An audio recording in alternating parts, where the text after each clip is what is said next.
Ito tayo. Gusto mo ba na may sesame oil? Oo, sige.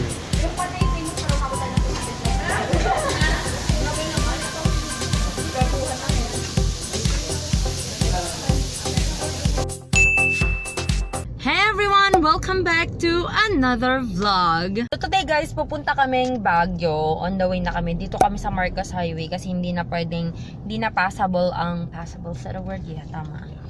hindi na passable ang Jeon Road.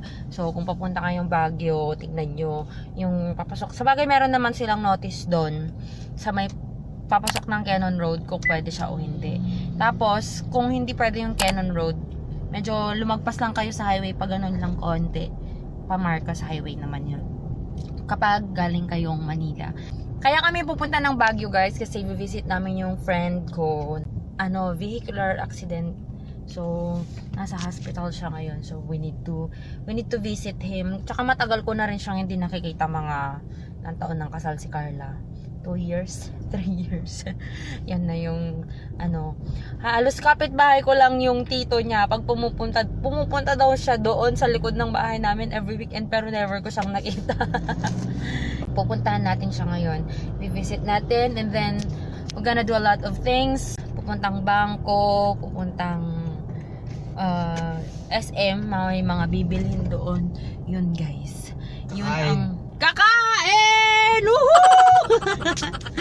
Gusto ko ng ng SAMGEOPSAL kaso mangangamoy tayo. It's dangerous. It's dangerous. And medyo busy kasi ilang araw na lang, paalis na lang siya. So habol sa mga kailangan gawin. Actually pupunta nga sana kaming Baler, kaya nga ako nag-poll guys. Kaya ako gumawa ng poll sa Facebook ko kasi pupunta talaga dapat kaming Baler. Kaso the weather is not good, number 1. Then number 2, madami pa kaming hindi nagagawa. Sana yung ilaw?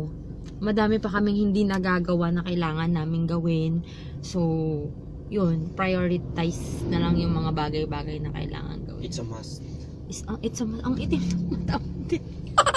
Wala namang araw na hindi maitim yung mata ko yun. Alam nyo ba? Sabi ni Baby Calls natin, nung nagjo-duty pa siya dito, pag galing siyang night shift, ang sasabihin sa kanya ni Baby Calls, "Olo, tito, wawa naman tito Mac, nabangga yung eyes." Sabi niya. Nabangga daw yung eyes kasi di ba kapag nabangga, ganun, nangingitim. Or kapag nasuntok, nabangga daw yung eyes ng tito niya, sabi niya. So dahil traffic guys, sobrang traffic yan dito sa Marcos Highway. Kasi nga ito lang yung daan, tsaka yung Nagilian Road which is malayo pa dito. Yun, nandito lahat ng sasakyan. So we're gonna do a bag. What's in my backpack that I usually bring whenever I travel or everyday na lumalabas kami. Kung minsan nga, ito na din ginagamit kong nagjo-duty. Nilalagay ko lang yung, excuse me, sakit ng tiyan ko. Nilalagay ko lang yung pencil bag ko. Pencil bag, ayan. So, this is the Michael Kors na, di ko alam guys, basta ganito. Ganito yung tsura niya. Bigay lang kasi ito eh. Ayan. Tsaka yung gustong-gusto ko yung strap niya, napaka-sturdy talaga. Ayan. Tapos, na-adjust din siya. So, hindi, kung tatanungin nyo kung santol. Santol! Wait lang. Ate, magkano po santol? 35. 35. Hindi, ate, isa lang po. Ate, pagid ko. Hindi, dito, piso dito. Ito, bago. Ay, 5. Ayan, santol lang ate. Masamit. Thank you! Ang tagal ko nang nakikrave ng santol. Kasi nakakainis yung mga nagpo-post sa Facebook, tas gabi na, eto, santol. Ay, naglalaway mo dyan. Kakain tayo. Hindi, tapusin ko muna tong what's in my bag. Ayan, so, unahin natin dito sa may bulsa. Ito, may naman siyang listahan ng mga kailangan naming bilhin. Guys, ginagawa yung daan, so medyo matagtag. Tapos, meron tayong ballpen na may pangalan, halatang ginagamit sa duty. And then, ponytail. Oh my gosh. And then, meron pa ulit red. Kasi nga ginagamit ko sa duty ko minsan tong bag na to. Then, basura, tissue. Tapos, coins. Ayan. Balik natin. Coins lang yan. Sana, madami pa lang coins dyan. Sana dyan na ako kung ano pinambayad ko ng santol. Here naman sa loob. Yan, ganito siya guys. Meron siyang lagayan dito. Tapos may pocket dyan. Ito pwede siyang lagayan ng mga iPad, ganun. And then dito naman, yung typical lang na bag talaga. May lagayan ng mga cards or anything na maliliit. Phone, ganun. Kasya yung phone ko dyan. And dito pala, meron din pa palang pocket dyan. Yan. At saka yan. Okay. So, tingnan natin kung ano yung nasa loob ng bag na itay. First one here is this kikay kit na madumi na. This is the Hello Beautiful that I got for free from Watsons. Kasi, di ba meron yung if you buy 1,000 worth 1,500, 1,300, you will get this one free. Ito yung nakuha ko guys. Giveaway ng Watsons nung nag-shop ako doon. So, nakita nyo na yung kung anong laman yan kasi na-share ko na sa isang vlog. Previously, I will just put the link down below in the description box if you want to see that one. And then, meron tayong wallet. Ayan. Wag na natin, hindi na kailangang ipakita kung anong laman. And then, wallet ni Mac na wala ding laman. Ang poor namin, di ba? Ganun kami, Cards poor. lang naman. Cards lang. Ito guys, yung lagayan ng charger. Ayan. Lagayan ng charger, ng cords, ito sa GoPro, ng basura, ng coins, ng basura pa uli. Ayan, may mga coins tas chargers. Ayan, dito ako nilalagay yung mga pag-gadget, ganun, pag-gadget ni Yora. And then I have a hairbrush here. Yan lang. And then dito naman sa pocket niya, wait, ibalik natin kasi nagugulo, nagtatumbling na yung mga gamit sa kaka-zigzag ng daan. Hindi pa masyadong zigzag to guys, sa Canon talaga yung zigzag. Dito guys, sa pocket niya dito, ayan, itong walang zipper. We got an envelope. Tingnan natin ipakita kung anong laman. And then I have here perfume, cologne, ano ba tawag dito? Basta ganito, hindi ko alam guys kung saan to nabibili or I don't know. Ayan. Pero ito yung current na ginagamit ko, Aquabella. Pen Shop! I am sweetheart. Ayan. Galing yan kasi sa cabinet ni mama ko. And then we got a tampons here ng Ladus. Ayan, ito yung mini na tampons para sa first day of channeling natin, menstruation, just in case. And ayun lang guys, ang konti lang pala, pero bakit ang bigat ng bag ko? Kakain na tayo ng santol! Kain na tayo guys ng santol! Ala, baka matapon yung ano vinegar. Oh my gosh. Ah! I can feel it. Woo! Saliva is coming out. Ang harap. Sarap. Sarap. Oh, sarap. Grabe.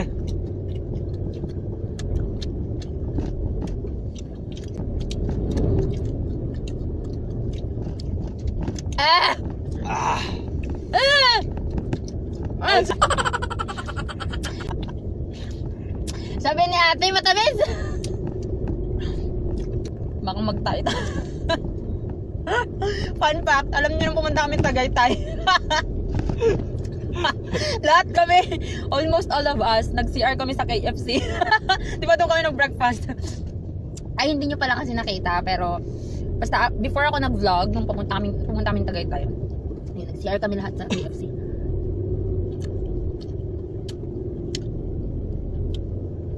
You want more? Yeah, please. Ganyan po. Ito? Okay. Sarap guys. Yum, yum, yum. Asin pa mo.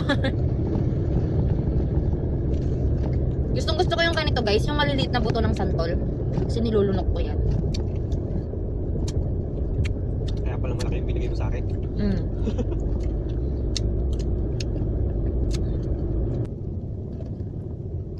Sarap.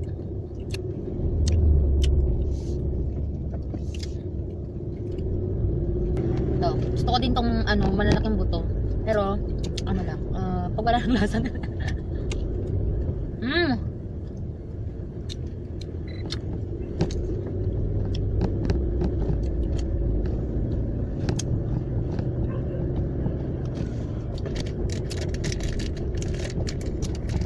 Noong isang araw pa ako nagtutrade ng santol, guys.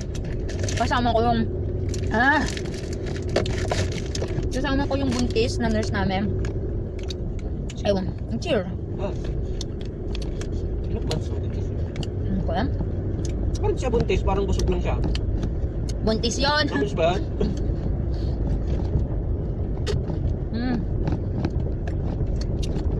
Yung kasama ko siya, sabi ko, parang minamoy akong santol. Ikaw ata ang buntis.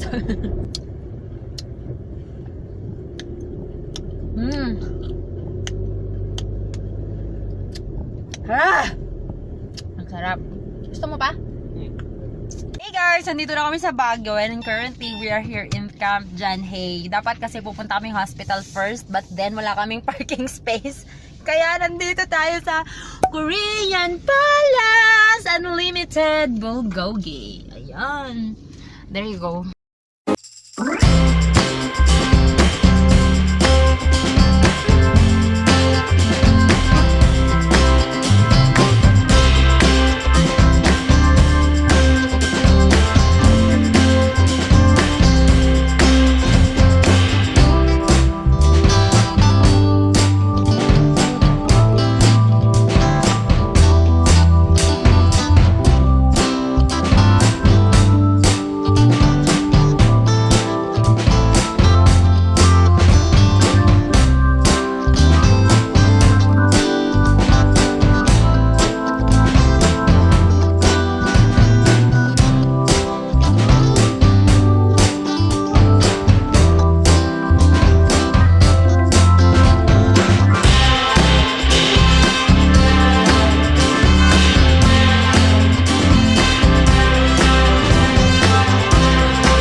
Tapos balutin mong ganon.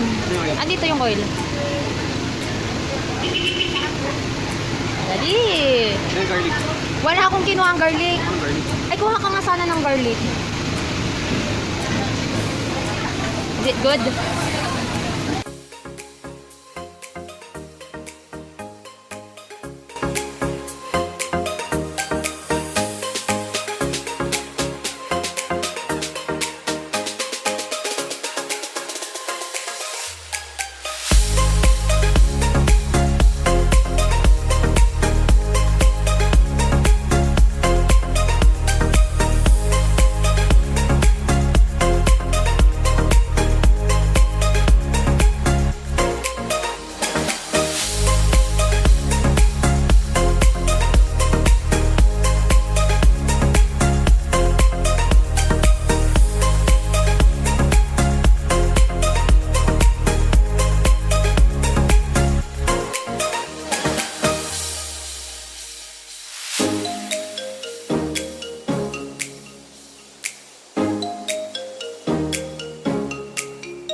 Nandito na kami sa sasakyan. Daming tao.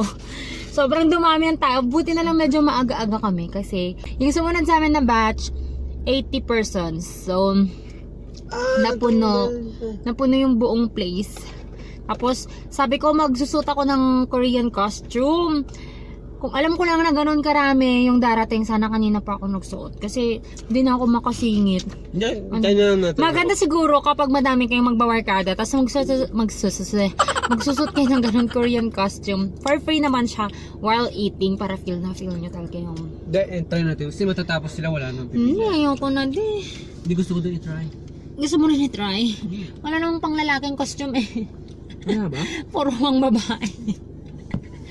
Grabe, busog na busog kami guys. Yung chicken nila masarap. Yung beef nila masarap din. Pero kailangan mo talaga siyang i-mix. Basta yung pagkain, yung tamang pagkain mo talaga ng bulgogi, yung ilalagay mo siya, i-wrap mo siya sa romaine, tapos lalagyan mo ng samjang yun, hindi yung gochujang, samjang pala yun, nandyan. Masarap siya. Tapos lagyan mo ng... Tapos yung kimchi nila, ang sarap. Ganun ang gusto kong kimchi. Yung parang fresh pa lang na ginawa. Hindi yung maasim. Manamis na miss pa yung kimchi nila. Ang sarap-sarap guys. Sobra. Tikman natin ang Korean ice cream. Ito yung ice cream nila na gusto ko. Yung favorite ko kasi na Korean ice cream. Yung may fish. Yung fish na ganun. Ganyan. Ba't ganyan? Tingnan mo. Diba, kakaiba yung mga ice cream nila talaga. Lumalabas. Lumalabas. Pag kinakain mo, lumalabas. Wag ganun. Ay, pwede mo. Bakit naman siya, pag kinakain mo, lumalabas na. Kakagat pa ako. Kasi gusto ko yung cone. Ang pait ng chocolate niya. Dark chocolate talaga. Yung hair ko sana kasi talaga kanina, ano ko na siya, natakpan ko na siya ng cap ko. Kasi nung nag-work pa ako sa parang Korean school, pagkakain kami sa cafeteria, yung hair talaga namin nakaganon, nakaganyan, alam mo yun, nakapaloob siya sa cap na ganon. Kasi, pag pumasok ka talaga sa Korean restaurant, sa mga ganyan kainan na may sesame oil, may inihaw-ihaw na ganyan, sobrang mangangamoy yung damit tsaka hair. Pala sobrang dami nila guys kasi nandyan si Mayor. Yan, yung babae na yan. Yan yung Mayor ng Dagupan. Siya yung nagsasalita kapag Bangus Festival, gano'n yan. Yung babae na naka long sleeve. Siya yan. Kaya pala sobrang dami nila. Parang mga athlete, mga gano'n. Yung tingnan mo. May asawa ba siya? Meron. Yan. Siya yung nakatayong yan. Kung pumapatay lang kami, no? Hi, Mayor. Lumabas pa siya kanina? Doon siya sa harap. Guys, tingnan nyo yung may-ari ng restaurant. Siya yung nagtatraffic. Yan siya, yan. Pagpasok ko kanina dun sa annyeonghaseyo, samonim, ganyan siya. Very respectful pag ganun. Yung mas bata sa'yo, ibabaw mo, sobrang big deal yun sa kanila. Kaya siguro nagbo-boom yung business nila kasi mabait siya. Super thank you siya. Paalis na yung mga clients. Pero, andyan pa siya. Binababay niya lahat ng sasakyan na nandyan. Tingnan niyo siya. Nakakatuwa. Hi! Can you say hi to my video? Thank you so much! Maka-happy ni auntie. Unlimited talaga yung kamsami na anyong niya. Oops. Nakakatakot. Medyo nakakatakot lang kasi may sobrang pababa ng kanilang mahirap magmaniobra lalo na pag meron na tong mga sasakyan dito. We're gonna say goodbye now guys. I hope you enjoyed watching this vlog and we're gonna talk to you on our next one which will be tomorrow kasi parang off ko pa tomorrow. Yeah. So I'll talk to you guys on my next one. Bye! Mwah! Listen to my heartbeat, beat, beat. Saying, do you love me, me? But I'm not even alone, so I put you in a song.